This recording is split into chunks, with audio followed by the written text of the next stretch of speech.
우리 함께 보신 하나님의 말씀 누가복음 15장 17절에서 32절 말씀이에요. 조금 절수는 많지만 한 절씩 저하고 교독하도록 하겠습니다. 제가 먼저 읽겠습니다. 이에 스스로 돌이켜 이르되 내 아버지에게는 양식이 풍족한 품꾼이 얼마나 많은가. 나는 여기서 주려 죽는구나.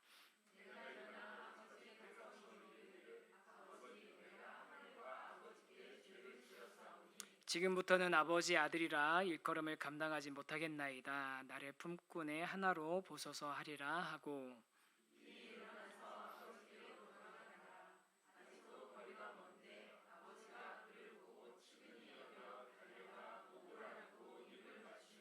아들이 이르되 아버지 내가 하늘과 아버지께 죄를 지었사오니 지금부터는 아버지의 아들이라 일컬음을 감당하지 못하겠나이다 하나,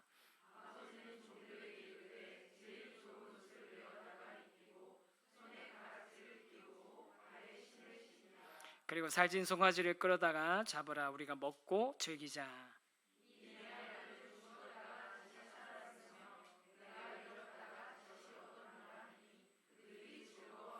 맏아들은 밭에 있다가 돌아와 집에 가까이 왔을 때에 풍악과 춤추는 소리를 듣고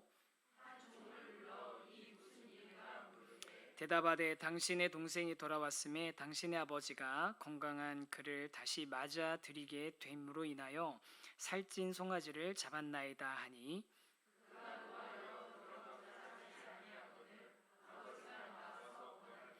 아버지께 대답하여 이르되 내가 여러 해 아버지를 섬겨 명을 어김이 없거늘 내게는 염소 새끼라도 주어 나와 내 벗으로 즐기게 하신 일이 없더니,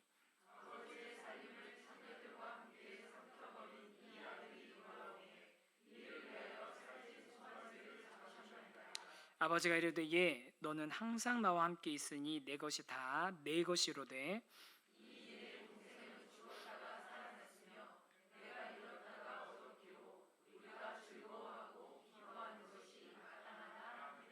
아멘. 예. 오늘 이 말씀은 누가복음 15장 말씀 죽었다가 다시 살아난 아들이라는 제목으로 좀 이제 말씀 전할 텐데요. 원래는 15장 다 보고 싶은데 너무 길어가지고 이 부분만 좀 봤거든요. 너무 잘하는 말씀입니다. 여기 이제 15장에는 총 3개의 비유가 나오잖아요. 첫 번째는 100마리 양 중에서 잃어버렸던 한 마리의 양. 그리고 두 번째 비유는 10개의 드라크마 동전. 10개가 한 세트거든요. 한 세트 10개 드라크마 중에서 잃어버렸던 하나의 동전. 그리고 세 번째는 두 아들 중에서 잃어버렸다 다시 찾은 한 아들. 이 3개의 비유가 나오는데 이 비유를 우리가 같이 한번 생각해 보면서 우리 하나님께서 사람들의 영혼에 대해서 어떤 마음을 가지고 계시는지 또 저와 여러분을 어떻게 사랑하셨는지를 좀 잠깐 한번 좀 알아보려고 합니다. 우리가 이제 이 비유를 이렇게 생각할 때 좀 그 비유의 핵심적인 인물이 무엇인가, 그 비유의 가장 중요한 인물이 무엇이고 중요한 사건이 뭔가를 좀 잘못 파악하고 있는 경우들이 꽤 있어요. 그 대표적인 것 중에 하나가 바로 이 3가지 비유거든요. 그런데 우리는 그렇게 잘못 파악하고 있는데 성경은 그걸 정확하게 파악하고서 알려주고 있어요. 뭐냐면은 소제목은 물론 성경 본문에 나와 있는 것은 아니지만, 성경 본문에 나와 있는 건 아니지만 우리 신앙의 선배들이 오랫동안 이 성경의 말씀을 연구하면서 이 내용의 주제는 이겁니다라고 소제목을 붙여놓은 거잖아요. 그럼 한번 성경책 가지고 계신 분들은 이 누가복음, 제가 일부러 표시해놨거든요. 누가복음 15장에 나와 있는 이 3가지 비유의 소제목이 뭔지 한 번만 읽어보시겠어요?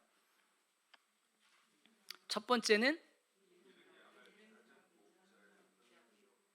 잃은 양을 찾은 뭐의 비유라고요? 목자의 비유. 그렇죠. 두 번째 비유는요? 잃은 드라크마를 찾은 여인의 비유. 세 번째는 잃은 아들을 찾은 아버지의 비유입니다.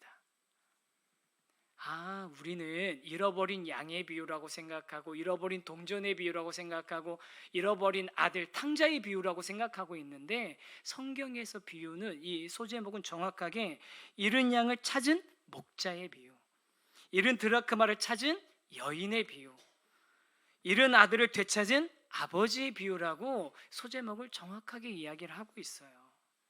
그래서 우리가 이 말씀을 통해서 우리 다시 한번 점검해 봐야 될 게 있는데요. 1번 한번 같이 한번 읽어 보시겠어요? 시작.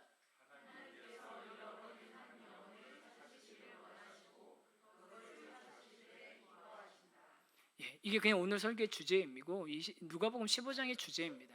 하나님께서는 잃어버린 한 영혼을 찾으시길 원하시고 그것을 찾으실 때 기뻐하십니다. 아멘이십니까? 이 말씀에서는 정확하게 그것을 이야기하고 계시는 거예요. 그래서 이 비율을 보면 처음에는 100분의 1, 그다음 10분의 1, 그다음 2분의 1 이렇게 점점점 이제 그 비율이 높아지는 그런 비율을 보는데 사실 이 세 개의 비유가 똑같은 비유잖아요. 똑같은 비유인데 똑같은 비유를 세 번이나 반복해서 하시는 이유가 있으실 거 아니에요. 제가 생각할 때는 세 번의 비유를 똑같은 걸 얘기하셨으면 똑같은 비유 세 번 하셨으면 그냥 누가가 적을 때 그중에 세 번째가 제일 임팩트가 있잖아요. 세 번째가 제일 임팩트가 있으니까 세 번째 거만 기록하면 되지.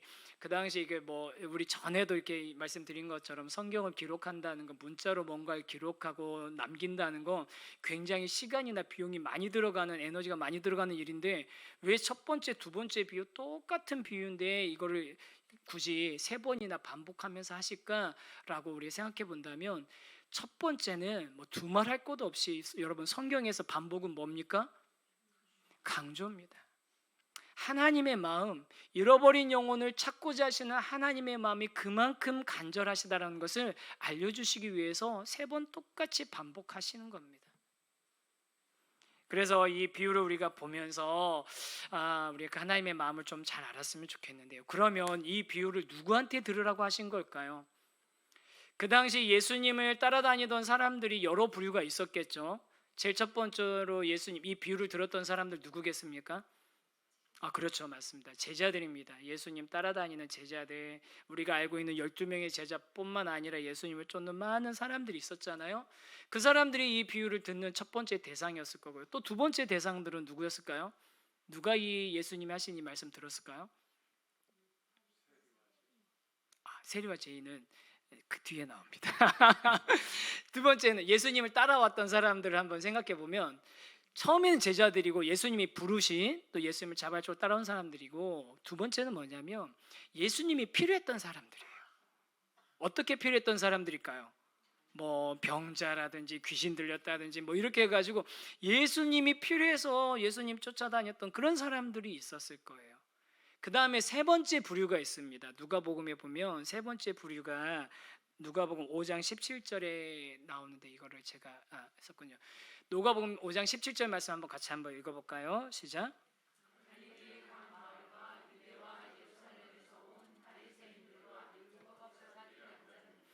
네, 바리새인과 율법 교사들이 많은 사람들이 예수님을 주목하고 예수님에게 나와왔습니다. 그 예수님이 바리새인과 그런 그 종교 지도자들과 갈등이 많았었던 이유는 뭐겠습니까? 늘 그들이 많은 사람들이 예수님을 따라다니면서 예수님을 바라보고 예수님이 하시는 말씀이나 예수님이 하시는 행동들을 바라보면서 그들이 주목했기 때문에 관심을 가지고 주목했기 때문에 그런 갈등이 생긴 거예요. 그래서 바리새인과 율법 교사들이 기대하는 마음이 있었겠죠. 자기들이 기대하던 그 메시아가 바로 이분 아닌가. 이분이 하시는 일들을 보면 정말로 하늘에서 이런 권능이 주어지지 않으면 할 수 없을 만한 그런 일들을 하시는 건 맞는데 그런데 와서 말씀하시는 거나 아니면 행동하시는 걸 보면 이 율법을 좀 하나님 말씀을 좀 내가 우리들이 잘 지켜보자고 또 정결하게 거룩하게 한번 살아보자고 자기들이 만든 수없이 많은 그런 규칙들을 예수님이 다 깨뜨리신단 말이에요. 다 깨뜨리시는 그 예수님을 보면서 하늘에서 오신 분이 우리가 율법 잘 지키려고 만든 이것들을 깨뜨리실 리가 없어 라고 생각하면서 반감을 갖게 되고 예수님이 그 본질적이지 않은 것들을 다 무너뜨리는 것 때문에 이들은 예수님을 점점점 배척하게 되는 거 아닙니까? 그런 사람들이 이제 세 번째 부류였고 마지막 부류가 누가가 나오냐면 바로 15장 1절입니다. 한번 같이 한번 읽어보시겠어요?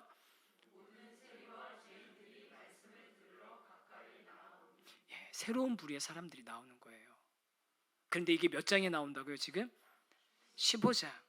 우리가 지금 읽은 이 비유를 세 가지 비유를 연거푸 말씀하시는 이 장의 첫 앞부분에 뭐라고 얘기하시냐면 모든 세리와 죄인들이 말씀을 들으러 가까이 나와왔기 때문에 이 비유를 3번이나 똑같은 것을 강조해서 얘기하고 계시는 겁니다. 뭐 아시잖아요. 바리새인이나 서기관들, 종교 지도자들은 세리와 죄인들이고 어울리는 것부터 부정한 것이라고, 죄에 동조하는 것이고 거룩하지 못한 것이라고 생각했던 거 아닙니까? 손가락질하고 정죄하던 일들인데, 그런데 그런 모든 죄인 세리들이, 많은 그런 죄인과 세리들이 예수님 앞에 나왔고, 예수님을 실제로 복음서를 우리에게 이제 다 쳐다보면 다 보면 그런 죄인과 세리들과 함께 먹고 그들과 함께 어울리시고 그들 집에서 거하시기 유하시기도 하시고 그들과 정말 친구처럼 지내신 거예요. 종교 지도자들이 바리새인이나 서기관 같은 사람들이 봤을 때는 배척하고 정죄하고 저런 사람들하고 최대한 멀리 떨어지는 게 거룩한 삶일 거라고 생각했는데, 그게 하나님이 기뻐하시는 일일 거라고 생각했는데, 예수님은 그들을 받아들이고 가까이 하고 그들의 친구가 되어주시는 거죠. 그렇기 때문에 많은 세리와 죄인들이 예수님 앞에 나왔고, 그리고 그 이어서 예수님께서 이 3가지의 비유를 말씀해 주고 계시는 겁니다. 그러면서 그 비유를 말씀하시는 목적도 분명하게 얘기해 주세요. 7절하고 10절에 나오는 거거든요. 이것도 한번 같이 한번 읽어보겠습니다. 시작.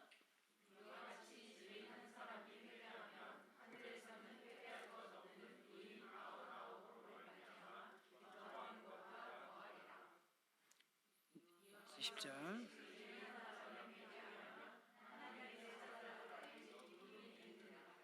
네.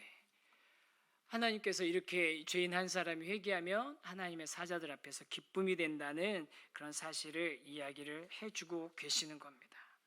그러면 우리가 한 가지, 우리가 이제 이 비유를 이제 전체적인 상황과 배경은 다 이해가 되셨죠? 그러면 이 비유를 조금만 더 자세하게 한번 들여다보면 좋겠어요. 조금만 자세하게 들여다보면 거기서 우리가 첫 번째 발견하게 되는 게 뭐냐면요, 이 모든 잃어버린 것들의 원래 소유주가 누구였습니까? 원래 소유주는 하나님이시라는 거예요. 잃어버린 것들의 양의 소유주도 주인이고요, 드라크마의 주인도, 잃어버린 그 여인도 그게 원래 주인이었어요. 남의 거 찾은 게 아니에요. 그 다음에 잃어버린 아들, 그 아들도 원래 아버지 아들인 거잖아요. 그래서 잃어버린 모든 것들의 원래 소유주는 하나님이시라는 겁니다. 그리고 자기의 것을 잃어버리셨는데 그것을 잃어버렸다 찾으신 것을 너무너무 기뻐하신다는 거예요. 제가 젊었을 때는, 지금은 안 그래 보일 거라고 생각하는데, 제가 20대 때 총각일 때는요 엄청 덜렁거렸어요. 지금도 그래 보입니까? 약간 동의하시는 것 같은데, 엄청 덜렁거려서 뭘 많이 잃어버렸냐면요, 지갑을 진짜 많이 잃어버렸어요. 지갑을 총 한 7번에서 10번 정도는 잃어버린 것 같아요. 정말로요. 너무 지갑을 많이 잃어버린 거예요. 정말로 많이 잃어버려가지고서 그 지갑을, 그런데 결혼하고 나서 이제 좀 제정신이 돌아와서 좀 챙기고 다니고 있거든요. 너무 많이 잃어버리는 건데, 근데 뭐 돈은 원래 좀 그때 뭐 많지 않으니까 돈은 안 아까운데, 근데 뭐가 문제냐면 신분증, 주민등록증하고 학생증이 중요하거든요. 학생증은 왜냐면 이제 도서관 들어가고 뭐 책 빌리고 뭐 이렇게 하려면 무조건 재발급 받아야 되고, 그 주민등록증도 어쨌든 있어야 되니까 그 재발급 받으려면 사진 다시 찍어야지, 가서 제출하고 기다리고 뭐 또 하고 뭐 하면서 해야 되는 그 시간들이 너무너무 아까운 거예요. 그래서 저는 지갑 잃어버리면 지갑과 돈은 별로 안 아까운데, 누가 학생증이라도 신분증이라도 돌려주면 좋겠다, 그런 마음이 있는데 진짜로 그렇게 돌아온 적도 있거든요. 누가 우체통에다 넣어줘가지고서 이렇게 돌아온 적도 있고, 또 어떨 때는 가가지고서 막 정말 이렇게 두리번 진짜 우스운 얘기인데, 와 여기쯤에서 잃어버린 것 같은데 하면서 내가 왔던 길을 막 이렇게 막 돌아가는데 누가 혹시 뭐 찾으세요? 이렇게 물어보는 거예요. 그래서 제가 지갑을 잃어버렸는데, 근데 지갑이 무슨 색깔이, 갈색인데 장지갑인데 약간 이렇게 세로로 줄무늬가 있는데요, 한번 와보시라고. 그래서 진짜로 지갑을 주시는 거예요. 제가 잃어버린 제 지갑을 찾았는데 제 거를 제가 찾았는데 뭐 길에 누가 남이 잃어버린 거 찾은 것도 아니고 제 것을 찾았는데 너무너무 기쁜 거죠. 너무너무 기쁜데, 그런데 그러고 똑같이, 아니 그것보다 비교할 수도 없이 예수님 하나님께서는 하나님이 잃어버린 자신의 것을 찾는 것을 너무너무 기뻐하신다는 겁니다. 무리를 떠난 양이나 10개로 완벽하게 갖춰줘야 했었는데도 떨어져 나간 드라크마나 아니면 자신을 아버지로 인정하지 않고 떠나버려버린 그런 아들이나 모두 다 회개할 것 많은 죄인들인데, 이 회개할 것 많은 죄인들을 하나님이 찾길 원하시잖아요. 근데 찾길 원하시는데 원래 누구 거였다는 거예요? 처음부터? 원래 그들이 하나님의 것이었다는 거예요. 하나님께 아닌데 하나님이 찾아오신 게 아니라 원래부터 하나님 것이었다는 겁니다. 하나님 우리가 복음을 전하고 하나님의 사랑하시는 영혼들에게 우리가 그들이 하나님을 만나도록 우리가 이런 기회들을 만들고 해야 되는 이유가 뭐냐면요, 그들이 원래 하나님의 소유가 아니었는데 하나님께로 돌아와야 되기 때문이 아니라 그들이 원래 하나님의 것이었기 때문에 우리가 그들이 하나님을 다시 만나도록 하는 일에 동참해야 되는 겁니다. 그리고 두 번째로 우리가 이 비유에서 주목해야 될 것은요, 이미 반복해서 얘기했던 건데요, 같이 한번 두 번째 거는 같이 읽어보겠습니다. 시작. 하나님께서 잃어버리신 것을 열심히 찾고 계신다는 거예요. 세 번째 비유에는 이런 표현이 나오지 않는데, 첫 번째와 두 번째 비유에서 아주 많이 반복되고 있는 단어가 하나 있습니다. 뭘 것 같으세요? 네, 지금 제가 여기에다 나왔잖아요. 힌트가 다 나왔잖아요. 뭐겠습니까? 찾는다는 단어예요. 찾는다. 하나님이 찾고 계신다는 거예요. 잃어버린 게 원래 하나님의 소유의 것이었고, 그 소유 잃어버린 것을 그냥 뭐 100개나 있네, 9개나 남았는데 9개나 남았는데라고서 그냥 없으면 없는 대로 그냥 있는 걸로 만족하시라고 하지 않으시고, 그 잃어버린 하나 때문에 열심히 부지런히 찾으신다는 거예요. 하나님께서 하나님이 정말 애를 쓰고 계시다는 겁니다. 여러분, 하나님이 한 영혼을 찾기 위해서 얼마나 애를 쓰고 계시는지 우리는 사실 감이 잘 오지 않잖아요. 한 영혼을 찾기 위해서 하나님이 애쓰고 계시다는 거 우리가 감이 오지 않아요. 그리고 우리 주변에 있는 그런 많은 사람들을 바라보면서 하나님이 정말로 저 사람을 그렇게 간절히 찾고 있는지 우리가 잘 모르는 경우들이 많은데, 그런데 뒤집어서 생각해 보면 여러분, 저와 여러분은 어땠습니까? 물론 모태신앙이면 어려서부터 그냥 자연스럽게 하나님을 알고 믿고 따르면서 그냥 내가 하나님을 믿고 교회 다니는 것이 너무 자연스럽다고 생각하는 분들이 많이 있으시겠지만, 그런데 그런 우리들을 그렇게 하나님의 소유 삼기 위해서 하나님은 어떤 일을 하셨을까요? 어떤 열심을 하나님이 나타내셨을까요? 하나님 얼마나 애를 많이 쓰시고 우리를 위해서, 우리를 구원하기 위해서, 우리를 찾기 위해서 하나님이 얼마나 많은 에너지와 희생을 하나님께서 들이셨을까요? 모태신앙이신 분들보다 이제 나중에 성인이 되셔서 예수님을 만나게 되고 또 예수님을 믿게 되신 분들은 훨씬 더 그것을 더 잘 피부에 와닿게 경험하셨을 겁니다. 하나님이라고는 알 방법도 없고 하나님을 알 기회도 없었고 내가 하나님에 대한 관심도 없었던 나를 하나님께서 내 인생 가운데 직접적으로 개입하셔서 우리를 찾아오시고 우리를 강권적으로 붙잡으셔서 하나님 곁으로 가져오시는 그 은혜를 경험하셨던 분들은 이게 무슨 말인지 아실 거예요. 저는 그런 일들이 우리 교회를 통해서, 세우신 교회를 통해서, 또 이번 새생명 축제를 통해서, 또 우리가 계속 우리 공동체 안에서, 우리 교회 공동체 안에서 그런 일들이 하나님이 찾는 그런 사람들에게 그 하나님의 마음이 전해지는 그런 일들이 일어나게 되기를 간절히 소망합니다. 새생명 축제를 준비하면서 이 비유들이 말하는 아주 단순하고 명확한 진리가 있다, 드러내고 있다는 것을 우리가 주목해야 됩니다. 원래 하나님의 것이었고 하나님께서 그것을 찾기 위해서 정말 애를 쓰고 계시고, 그리고 그것을 찾으신 이후에 하나님이 어떻게 하십니까? 그것 때문에 너무나 기뻐하신다는 겁니다. 하나님께서 이것을 하나님의 것을 원래 하나님의 것이었던 것을 다시 찾고 회복하신 다음에 너무나 기뻐하시고 그 기뻐하시는 것 때문에 큰 잔치를 일으키는 큰 잔치를 베풀면서 하나님 자신뿐만 아니라 많은 함께하고 있는 자들과 함께 그 기쁨을 누리고 있다는 것을 우리가 오늘 이 비유를 통해서 발견하면서 하나님께서 그 한 영혼에 돌아오는 일을 기뻐하시는 것 우리가 마음속에 정확하게 인지하고 그렇게 한 영혼의 회복을 위해서 일하시는 하나님을 위해서 저와 여러분도 그 영혼을 찾기에 동참하는 그런 저와 여러분이 되기를 간절히 소망합니다. 그리고 세 번째로 주목해야 될 게 있습니다. 같이 한번 읽어보겠습니다. 세 번째는 같이 읽겠습니다. 시작.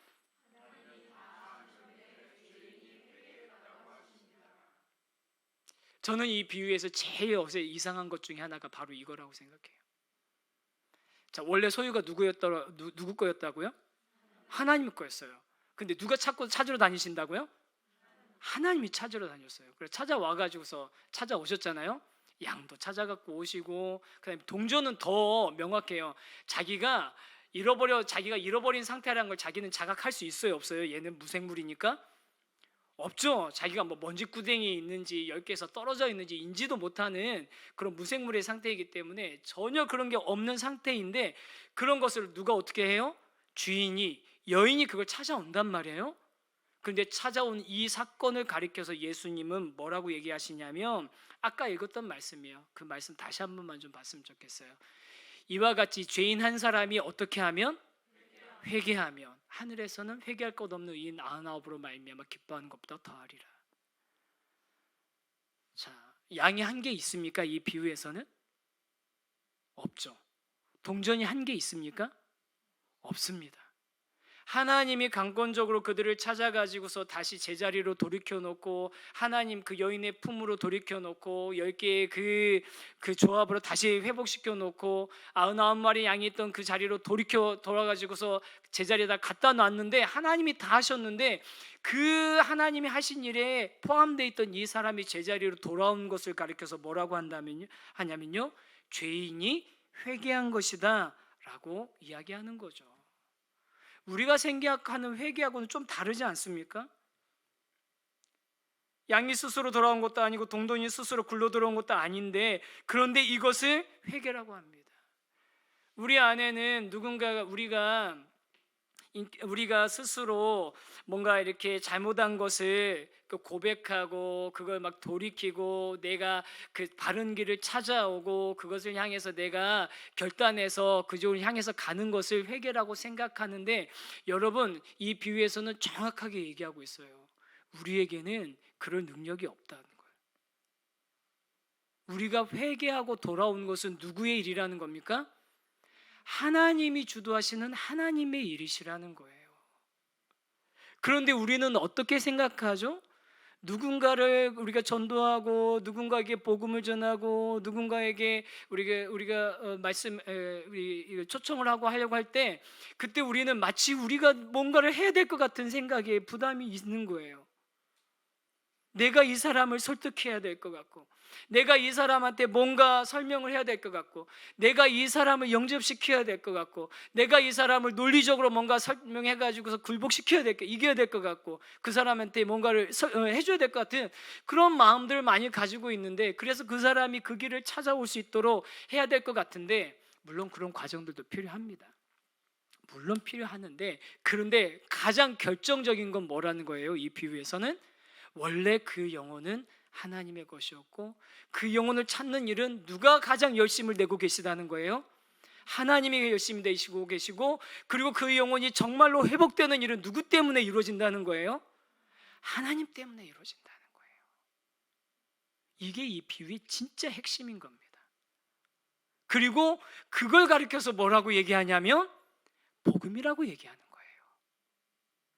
우리가 해야 되고 우리가 뭔가 노력해야 되고 우리가 뭔가 애써야 되고 우리가 뭔가 그 하나님 기독교 종교에서 제시하는 그런 것들을 성취해내고 통과해내려고 애쓰면 그것은 복음이 아니라 뭐가 되는 겁니까? 종교이고 율법이 되는 거죠. 우리 사랑하는 성도 여러분, 우리가 새생명 축제뿐만 아니라 앞으로도 우리 세우신 교회가 늘 하나님을 찾는 사람들, 하나님이 찾고 있는 영혼들에게 문이 열려 있는 그런 교회가 되기를 소망하거든요.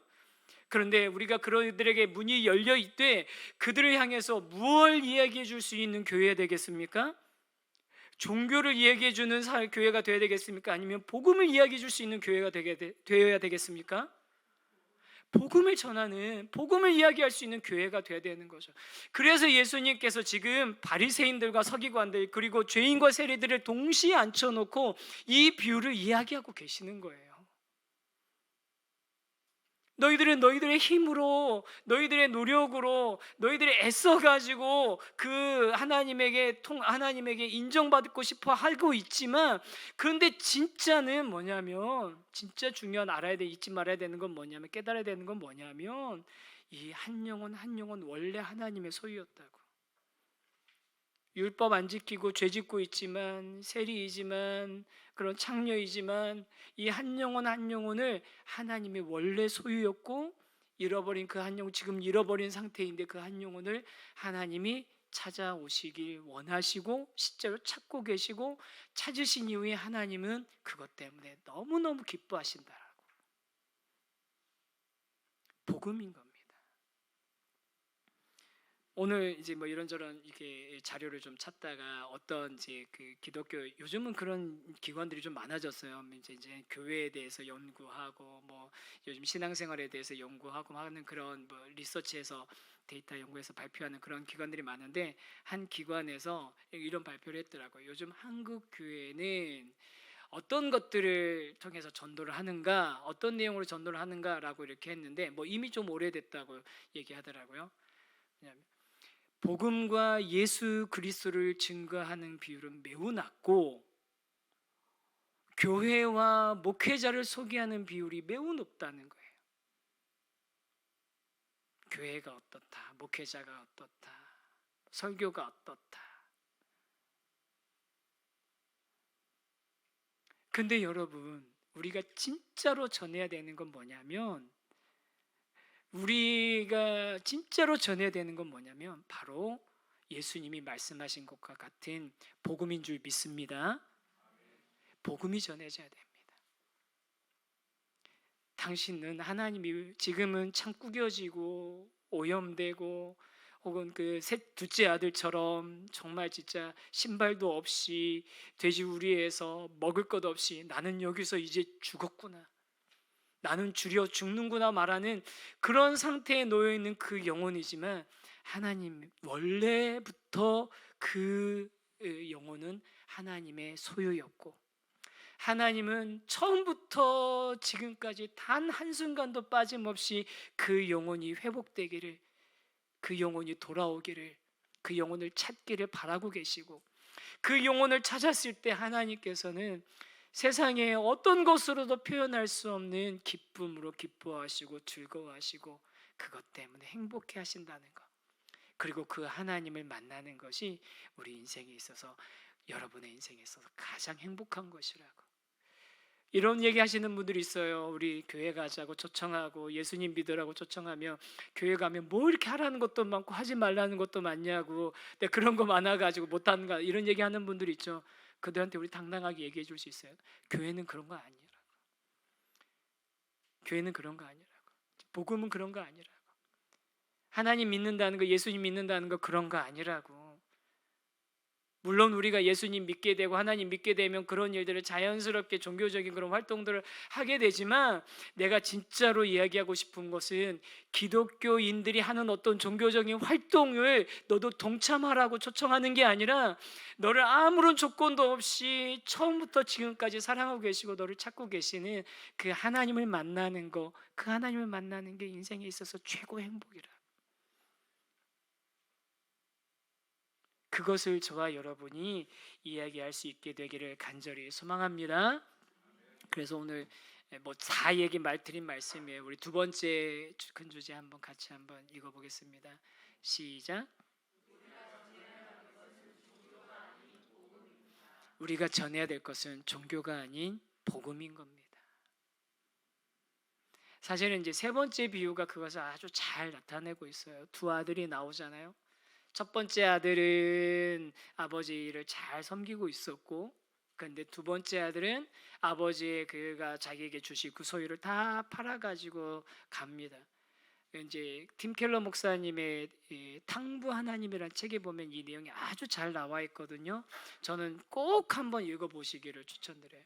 탕부 하나님에 보면 그 당시 문화와 사회로 봤을 때는 아들이 아버지가 죽지도 않았는데 그 자신의 몫을 유산을 달라고 얘기하는 것은 있을 수 없는 일이라는 거예요. 그리고 그것을 달라고 하는 건 아버지를 죽은 사람으로, 아버지 돌아가신 걸로 치겠다는 거예요. 아버지와 내 관계는 여기서 이제 끝내자, 정리하자라는 얘기라는 겁니다. 그리고 그걸 받아서 둘째 아들이 어떻게 합니까? 그걸 다 현금화합니다. 뭐 그게 뭐 다 돈으로 줬겠습니까? 뭐 양이 몇 마리, 땅이 얼마 몇 마지기 뭐 그랬을 거 아니에요. 그렇게 이렇게 받은 걸 갖다 다 현금화해서 뭐 동네 사람들한테 팔고 어쩌고 했을 때 동네 사람들 다 이렇게 쟤 왜 저런데? 저기 뭔 일이래? 지네 아버지한테 자기 유산 달라고 그래가지고 지금 받아가지고 다 정리하는 중이래. 다 알았을 거 아니에요. 그 마을 안에서 아버지 위신도 정말 바닥이 된 거고, 아유 저기 아버지하고 아들하고 뭔 일이 있었는지 모르지만 그냥 끝장났구만. 이게 약간 충청도 버전이네. 끝장났구먼. 그랬슈. 그렇게 지금 끝장난 걸 모든 가족들이 다 아는 거예요. 아버지와 나의 관계는 이제 끝입니다. 여기서 우리 정리합시다. 그러고 나갔던 둘째 아들인 겁니다. 근데 그 둘째 아들이 또 하시는 것처럼 다 하고 나서 마지막 돼지 우리에서 쥐엄 열매를 먹으면서 뭐라고 얘기하냐면, 내 아버지 집에는 먹을 것이 풍족한데 나는 여기서 줄여 죽는구나. 그런데 여러분, 세 번째 비유에 죽었다라는 표현이 세 번이 나와요. 이 둘째 아들이 스스로 나는 여기서 줄여 죽는구나. 아버지가 둘째 아들을 만나서 너는 죽었다가 살아서 돌아왔다. 지금 우리 종들한테 소 잡으러, 송아지 잡으라고 얘기하면서 죽었다 살아왔다라고 얘기하고, 그 다음 아버지가 큰 아들 만났을 때 똑같은 말을 표현합니다. 네 동생은 죽었다가 살아서 왔다. 스스로 살 수 없는 상황이었습니다. 그 죽었습니다. 죽을 수밖에 없는이 아니라 죽었던, 죄와 허물로 죽었던 우리들을 하나님께서 용납하시고 받아주셨기 때문에 우리가 살아난 겁니다. 그리고 하나님께서는 지금도 그렇게 잃어버린 그 둘째 아들, 어디로 굴러갔는지 모르는 그 드라크마 하나,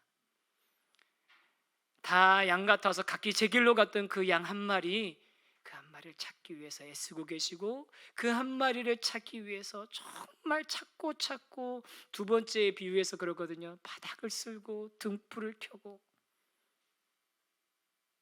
그래서 그 하나를 찾는 그런 열정을 가지고서 그 영혼들을 찾고 계시는데, 그 하나님의 은혜와 하나님의 열정으로 우리가 회복됐다는 것, 그게 바로 복음이고, 우리가 전해야 될 것은 복음입니다.